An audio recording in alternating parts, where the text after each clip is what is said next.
What's good, y'all? It's Edo Prophet, and I just jumped off the porch with Dirty Glove Bastard. I've been by my lonely making money moves. Sent the Addy to a baddie and she coming through. Self-conscious, need a paddock to become. All right, y'all, so we got the Prophet in this thing. How you feeling? I'm good. How are you? Good. Now, you done came in with the Burberry. Please don't play with that man. No, I had to.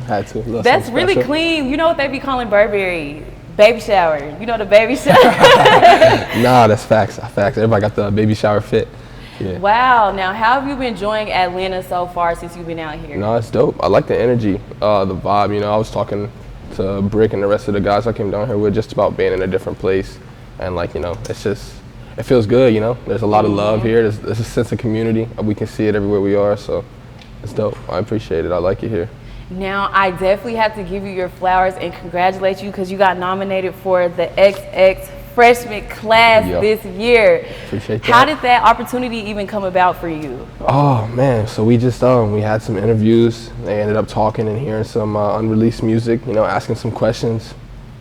And they're like, all right, yeah, we'll hit you back up when we come back with consideration. So it was just dope, even though it was honestly like a blessing to be given the opportunity, you know. But you know, to see my name up there with all those other artists is dope. So it's definitely a gift for sure. Wow, well, we're rooting for you, man. We know Thank you. Regardless, like you gonna take the hell off. Yeah, it's the go. Now, I do want to ask you, with all of the recent success surrounding you, how do you feel in this moment right now? You know, it's like a little saying that we got around the team. We say job's not finished, you know what I'm saying? So it feels good, you know, but we got some big goals. So I'm not ready to celebrate yet exactly. So, but I'm thankful, and it's dope to see this, you know. It's dope for this to be my life, to be able to make music, to be able to travel, to be able to talk to people like you know what I mean, and call this thing my job is dope, so. I love this for you. Now, you just graduated college? Yeah, I did. Okay, let's talk about it. Where did you study at? I went to Thomas More University. It's this small school in Kentucky. It's real close to Cincinnati. But I originally played football there. That's why I went in the first place. But had some injuries, you know, and I was like, man, I don't really like hitting people as much as I thought I did. So I ended up quitting there. I still graduated though. But yeah, it's a nice small school for sure. What injury did you suffer? I tore my ACL. Yeah. Oh. Yeah. It was tough because I'm big on independence. You know what I mean? I couldn't like walk by myself or like get upstairs. So it sucked depending on people. But it was an opportunity for me to, you know, reflect, figure out what was important. So. Wow. So when you tore your ACL, in that moment, were you like, God damn it, it's over? No. So you know what's crazy is, I had tore my rotator cuff. It was like my shoulder. I tore that up literally the season before. Like just rehab from that. It was cool, ready to go. Tore my ACL. And I feel like it was like God's way of telling me, bro, you got to stop with the football and just put it down, focus on something else. So it was tough though. It was definitely tough for me mentally. I gave up on myself a little bit, but you know, it's all part of the journey. So. Now, were you working on music while you were in school? Yeah, I was, but I wasn't giving it the appropriate amount of time I feel like it deserved, you know what I mean? So that's why I feel like me tearing my ACL was definitely necessary, because I was able to sit back and be like, yo, so like what really matters, you know, in my life out of all these bags that I got right now, which one I really want to get into. So yeah. Dang, like, isn't it crazy how God will literally have something that you think is a hobby, and then next thing you know, he makes it to where you have no choice but to pursue like what he's been telling you to do. No, it's fine. He works in mysterious ways for sure. So now, you know, we got to take it back to your roots, because you are from God damn it. Ellesmere? You might have to say it for Ellesmere, me. Kentucky, yeah. Ellesmere. You're from Ellesmere, Kentucky.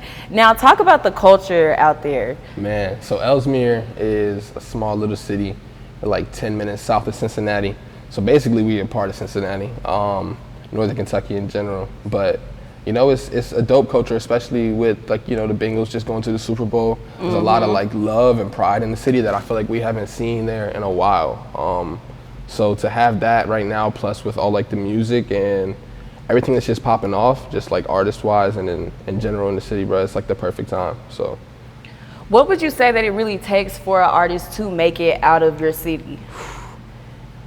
I'm gonna say originality. You know what I'm saying? I feel like it's really easy to go out here and do the same thing as everybody else. People want to see something different. You got to stand out. You know what I mean? You want to be different. You got to, show yourself, show that you are different.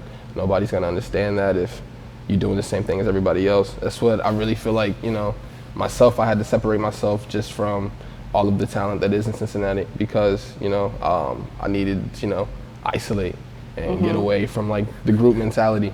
But no, there's a lot of talent there, but it really just comes down to creativity and originality. And would you say that Kentucky has like a specific sound to them? I think we're getting there. I'm not gonna lie. We definitely getting there. We got a lot of artists popping out of Kentucky. Cincinnati's definitely getting their own sound too. It's just dope because that whole little region is kind of like part of the Midwest. And like the Midwest has had their time, that Chicago's always been like a part of the Midwest. So for Kentucky, Cincinnati to finally get to, show off a little bit is dope. Get a little representation in. Now, growing up, what were some things you were into outside of music? Man, outside of music, I love art. I would draw, I would paint, mess with clay. Art class was like my favorite. Played sports, still love hoop. I'm not it's crazy, I went to college and played football, but I don't even for real like football like that. I for real love hoop. What else I do? I used to skateboard for a little bit. I went to middle school. People was like, bro, you skateboarding? You know what I'm saying? And so I was like, yeah, gave up on that. But I tried my hands at a couple things, so. Wow, okay, so is there a correlation with you being into art younger and your visuals? And my visuals? Yes. I would say so. I think it comes from the creativity, to be honest. I don't know, it's so relaxing to just sit there and like paint a picture or like draw something and just be able to do something and nobody can tell you what to do with it. It's the same way with this music stuff. I feel the exact same way, because I'm able to, show what's in my mind and no one can tell me how it's supposed to be done. So it's definitely dope, yeah. Where would you say you really draw your creative inspiration from? Man, I'm inspired by everything. I'm gonna say I'm inspired by life, to be honest, I feel like at times when I have droughts and I can't like write or can't make something, it's because I'm like stuck in a routine, and I'm not enjoying the things that are going on around me. I've always been a person that thinks like ahead, plans for the future. But when I for real like chill and live in the present, I feel like that's when the most, effortless kind of things pop out. So. Wow, you know what? You just spoke to me because I'm trying to learn how to live in the present. I feel like I'm always so focused on like future, that when it comes to me thinking about the present, I'm like, oh my God, no, I gotta do this, I gotta do that. Like, How do you come to that point? Man, it's hard, it's easier said than done, but it really comes down to just realizing that, every day is not promised, Like I was talking to the team today. I was like, bruh, we woke up in Atlanta. I'm writing music and I'm calling it work. You know what I'm saying? Like, this is crazy. Like, you just gotta enjoy the things that you have because you never know when it's gonna be taken from you, when it can be taken from you, So, yeah. Wow. So when you first started your journey with becoming an artist, what were your parents' thoughts about that? My mom's actually always been, my dad's not really around, but my mom's always been real into music. So when she found out I was doing it, she loved it, She's the reason I originally started playing music. She got me drum lessons in like first grade because she was in band, she played clarinet. And so then she like put me into band in middle school, and that's when I kind of like wanted to start doing sports because I was like, I don't really like this band stuff, that ain't for me. But no, she's supportive, she loves it, and she actually asked me like, how you keep doing it? How do you keep coming up with like new stuff? I love it. Yeah, it's dope, it's definitely dope. It's good, it helps to have, support from home, so it definitely does. Now, what would you say really sparked you to just go all in and finally pursue your music career full time? Man, I feel like you only get out of something what you put into it, you know what I mean? So if I want to get everything out of this music stuff, I got to put everything into it. I feel like every time I've tried to do something in my life, I've done it successfully. But there's never been a time when I for real like bought in, you know what I mean? Like even when I was hooping, I thought my little going to the park and playing one-on-one was enough to, get me like, nah, that wasn't it. Cause some people was in the gym for hours on hours and hitting the weights and getting right. So like, for me, just being able to, like throw it all in and try to cash out with this music stuff is it's dope knowing that like I don't have a plan B. You know what I mean? This is what I want to do. This is where I can see myself going, and this is what I know is going to work for me. So, what would you say was like your first investments into yourself as an artist? My first investment into myself, I would say a big thing for me was changing my socials. So like, I still got the same IG and Twitter I used to have before I was like, you know, taking the music serious. And like, it was like my first name and everything like that. And I remember hitting all my dudes and was like, yo, should I like take this music stuff serious, change my name on the socials? Because being in a small town, you know what I mean? The Midwest vibes, it's like everybody's like, they seek some type of normalcy, you know what I mean? Some type of like average. So when you go against the grain, they like, you stand out. And it always, when you stand out, you know, they don't really riding with you until you making some noise and getting some momentum. So that for me was like, yo, I gotta for real like take it serious and get right, buy in, you know, put my head down and work. Now, were you nervous putting out your first song? Was I nervous? I wouldn't say I was nervous. I was definitely excited. I don't think I get nervous. I definitely get excited though. I just want people to be able to like hear what I got, you know what I mean? I feel like I already criticized myself enough, so I'm not worried about what anybody else got to say that's negative, you know? So I'm just ready to put it out. I want people to hear my stuff. I want people to be able to like, you know that Kentucky and Cincinnati is on the rise, and we got one, you know?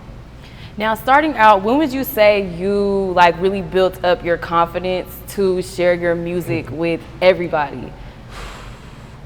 I'm gonna say probably high school.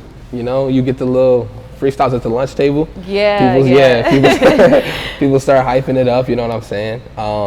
So I always knew I had it. I've always been a fan of like rap and just music in general, but to actually, you know, like record on a mic and, you know, put out a song is totally different. So like taking that first step, having the support of the people around me, having the, you know, the people like cheering me on, because without them I would have never started in the first place. So having that support and that initiative really helped. What challenges would you say that you had to endure while pursuing your dreams? Challenges, distractions. Yeah, there's a lot of distractions. Yeah, that could be that could be the one. But no, I mean, it's like I spend a lot of time by myself, you know, reflecting and thinking about what is the best move for me, you know what I mean? So being able to have that time and opportunity to make decisions with like a clear mind is definitely what helps. People don't think no more, you know, it's all impulse. They just like want to react. You gotta take time and like decide what's really important, you know, and give it like decide what you're gonna spend your energy on, really, so. Do you ever feel any pressure of how you are perceived as an artist? No, I'm not gonna lie to you, I don't care. Everybody's gonna have their opinion of me, you know what I mean? And everybody's opinion of me is none of my business.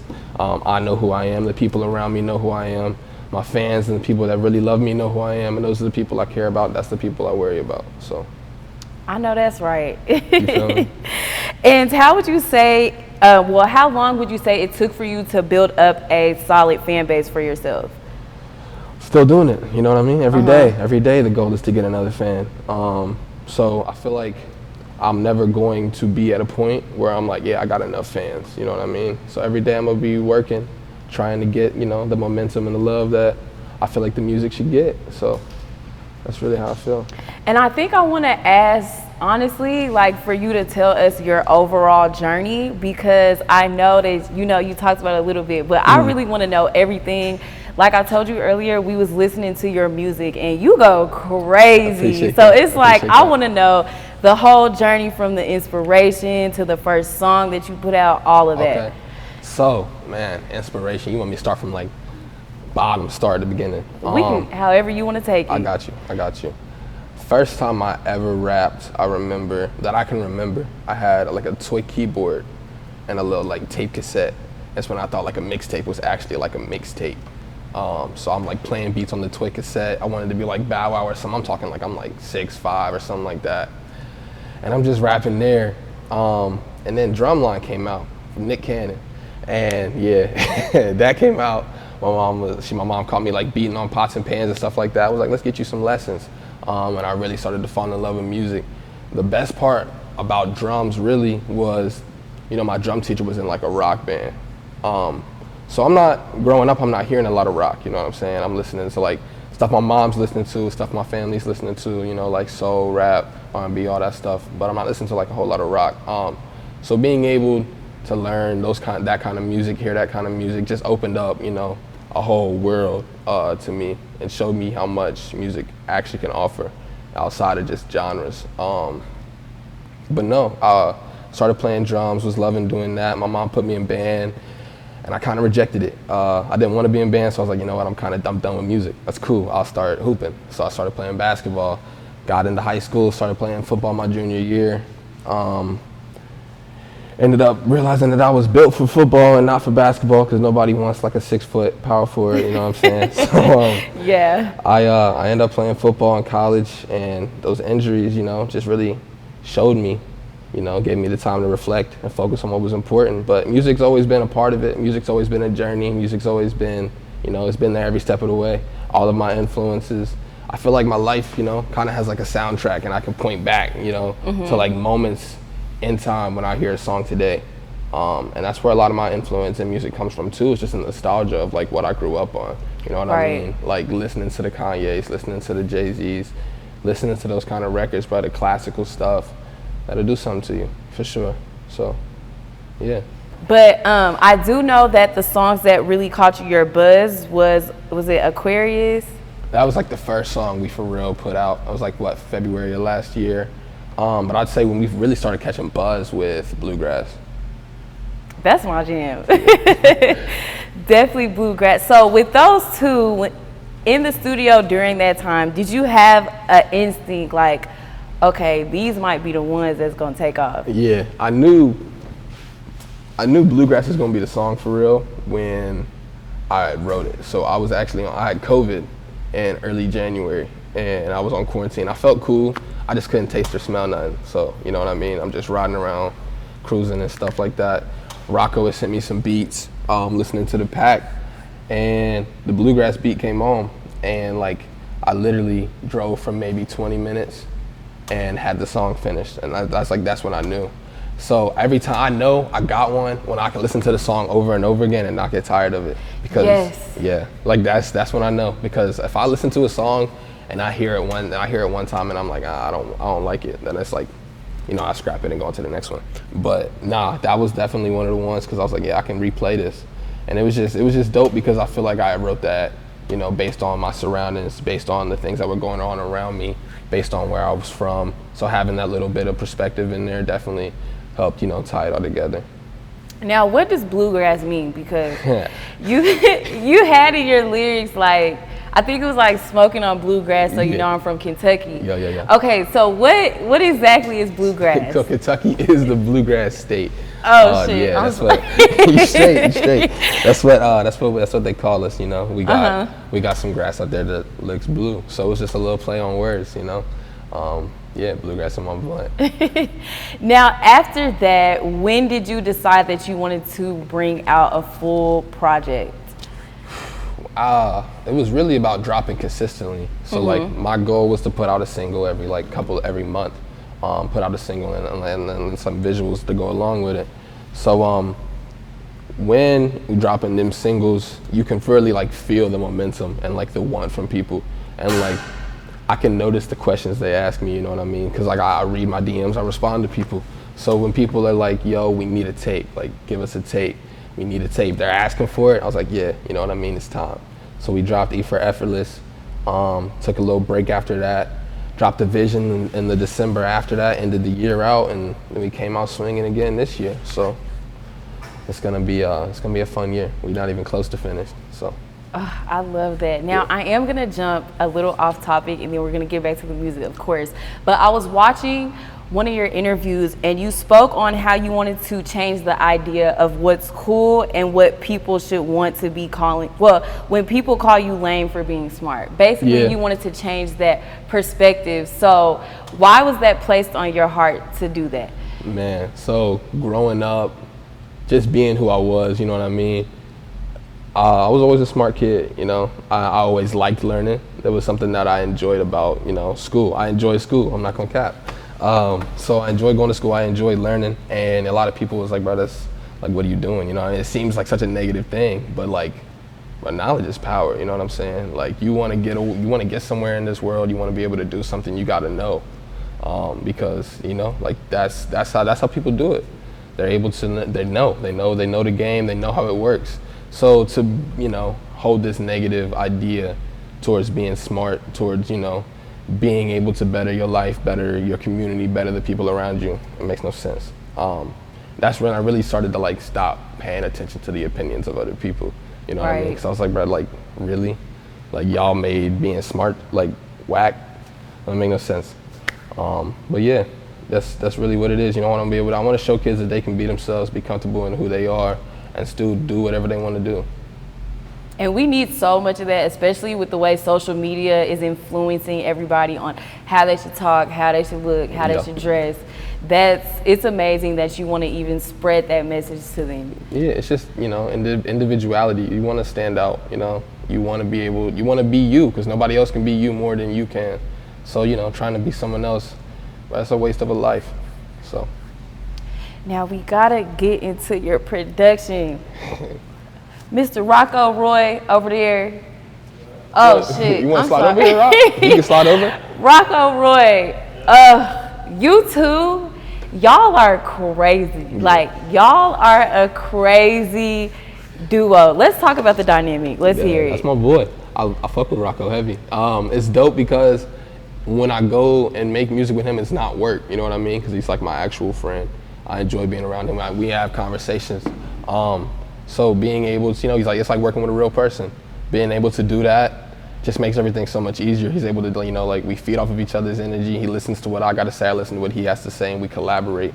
And that's really why the music sounds the way it does, because it's not, you know, one person making a beat and another person writing to it. It's two people coming together to, you know, do what they do best and make a song. And yeah, that's why it works. I would say I love that y'all's production is like unorthodox in a sense, because it's like I don't know how you're gonna come on the track. Yeah. Like the beat is so crazy, and it's just like so many different elements. I'm curious to know how you finna rap on this. Right. It's Rocco, man. He gives me, when he sends me a beat, you listen to it, you know, you can't go on it with like a traditional cadence. Right. You gotta find that pocket and see what the song offers. And that's why it works, bro. That's why it works. And really dive into how important it is to build up a dynamic with a producer. It is very important because you can't do it by yourself as an artist. I feel like a lot of people, you know, kind of think that it's a one-man game, and it's not. It's a lot of moving pieces. It's a lot of moving parts. It's a lot of people doing what they do best to make this whole, you know, thing work. So building with a producer, having that kind of connection, having that kind of relationship with somebody that you can go to consistently, that cares about your craft just as much as you do, because, you know, they're helping contribute to it. It's important. And as I was researching and just like studying your style and studying your lyrics, of course, it's a lot of different influences. Like it's a lot of different sounds. Like I hear the Detroit, I hear like a little bit of Memphis, like it's so many different sounds into one. But you want to know what I love is it's not forced. Like you know how I'm not gonna lie, like I'm like, oh, they trying to sound like they from this place, they from that. But it fits perfectly. It's about being influenced, but not like, you know what I mean, trying to like appropriate. You know what I'm saying? That's really what it is. It's like I can be like, yo, I was definitely influenced by like the Memphis or like the Houston or like, you know what I mean, the Detroit sounds. But it's a totally different thing to go out there and just straight up copy it. So like I feel like that's why it works, because, you know, you can tell that it's influenced, but it's not the same, you know. And would you say that really makes you different as an artist? I would say that makes me different as an artist, but I wouldn't say that's the reason that I'm different as an artist. You know what I'm saying? But yeah, it's just, you know, being able to give nods to the kind of things that, you know, influence me, because like I told you, man, my biggest inspiration is life. So I think back to, you know, the moments and the times, you know, because there was a time in my life when like Jay-Z was running hip hop, and there was a time in my life when Lil Wayne was running hip hop. So all of those influences and all of those things that I heard throughout the years, they all come together now to make what it is. And as of now, is their city pretty supportive of what you got going on? Yeah, it is. It's actually super dope. I got the city behind me, and I'm thankful for it, because you know, I'm a direct representation of them. So it's dope to know that they want to see me succeed. You know, it's a good feeling to have. I'm lucky and I'm blessed. Now, your first project, when I was listening to it, it felt like your warm-up, like this is your gift to the world. Now, this Too Effortless that you just dropped is like, I'm finna hit y'all like this. This is exactly how we coming. So just talk about this new project that you just put out and what it means to you. Man, Too Effortless is, you know, it's my growth project. I feel like every day, you know, I'm 23, so I feel like you spend a lot of your 20s finding out who you are, and every day I'm getting better at figuring out who I am. So, you know, it's a reflection of that in the music, and that's why it sounds the way it does, because I'm getting more comfortable being, you know, who I am, being me. So it's gonna show. Now, I will say my jam on that project is HLF. I appreciate that. That is so hard. That one is hard as hell. So talk about the influence with that song, and what does it stand for? HLF stands for Whole as Fuck. That's why it's called HLF. But it's definitely just, you know, just me living in the moment. You know, the way that I was feeling when I was listening to the beat that day. I can't really, you know, pinpoint it, but it was just like, you know, it was an energy, it was a feeling, it was the vibe, and I was able to, you know, take that, put it onto the paper and record it. So, what inspirations would you say you were able to draw with this project? Man, it's a lot of nostalgia in this project. I feel like when me and Rock met to talk about a lot of the production, we was talking about the things that we did as kids, you know what I mean? He got a PlayStation 2 at the crib, you know. We was playing like old Tony Hawk games and stuff like that, stuff that we was doing as kids.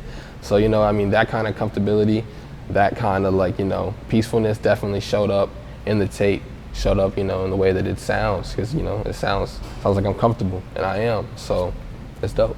Now, the skit before Ghost, I really love that one because it was such real life. Like, you know, when niggas be like, where have you been? Like, what you going on? But it's like you really just not there right now. Like, you're not mentally there. So would you say that was kind of like one of the cases? Yeah, I feel like I am slowly starting to, you know, become more isolated just as a person. And that's just, I mean, it's okay. I like to, you know, I enjoy my own time. Being by myself is important, but like that's really what it is, bro. I wasn't calling people back, I wasn't texting people back, and I mean, I know it wasn't cool, but I needed, you know, the me time. Right. So that's how it was. But yeah. And what made you want to even incorporate skits on this actual project? Man, that was another influence from nostalgia. You know what I mean? I feel like people don't have the skits no more, but I remember growing up and listening to like the Kanye tapes with the skits. And, you know, being like, yo, this is crazy, listening to the Good Kid, Mad Cities with the skits, you know what I mean? Like, those kind of things shape me. So it's really just a nod to, you know, those that came before me. And you know, I gotta ask you, what are your favorite tracks on the project? You can only name 3. My 3 favorites? Okay. 3 favorite, no order. I'm gonna have to say Beat 'Em Down, Run Into the Bag, and How to Lose. I like the intro. The intro's hard to me. Wow.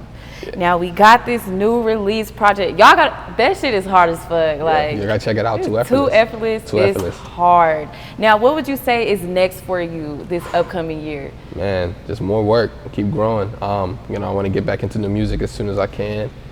Get another tape out this year too. So be on the lookout for that. But we're gonna keep leveling up. That's the goal. Like I told you, job's not finished. You know. So. Right. Is there anybody that you want to work with?